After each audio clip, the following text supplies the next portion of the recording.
Right, so we all look cool. And welcome back guys, ito ang bagong M-Stream. Narito na ang Pinoy breakdown ng Marvel's What If Season 2, Episode 1. Ano kaya mga nalagpasan mong detalye, sekreto, sa What If Nebula joined the Nova Corps?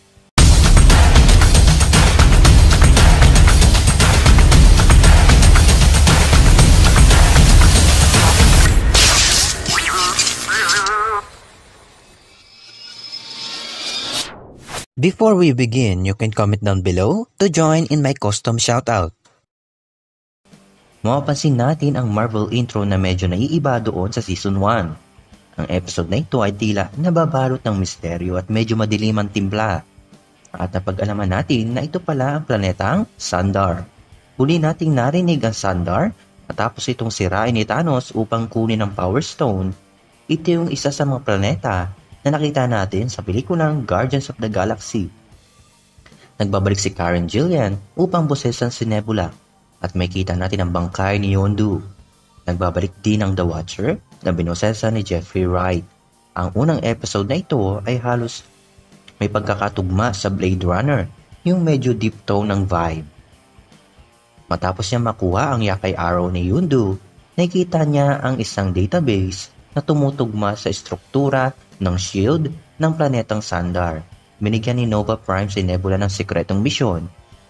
Pero alam naman natin na may masama siyang balak.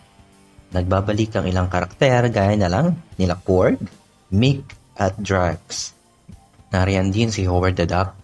Nalaman natin mula kay Korg na isa itong dating mainframe ng Sandar.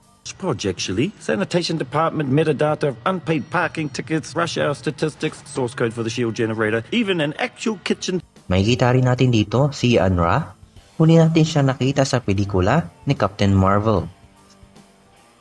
Humingi ng tulong si Nebula kay Anra at sila ay tumakas. Napunta tayo sa data core ng Sandar. Matapos kumonekta ni Nebula, siya ay pinagtaksila ni Anra at dito na lumabas ang tunay na hangarin ni Nova Prime.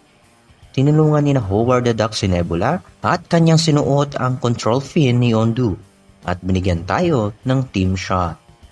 Nagbalik aksyon ang arrow ni Yondu, ginawa ni Korg ang hook smash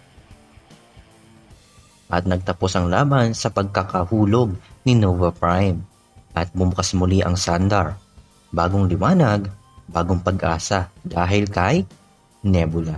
At yan ang ilan sa mga nakita at nahinuwa ko sa episode na ito. Susunod ang episode 2. Continue to like, share, and subscribe to my channel.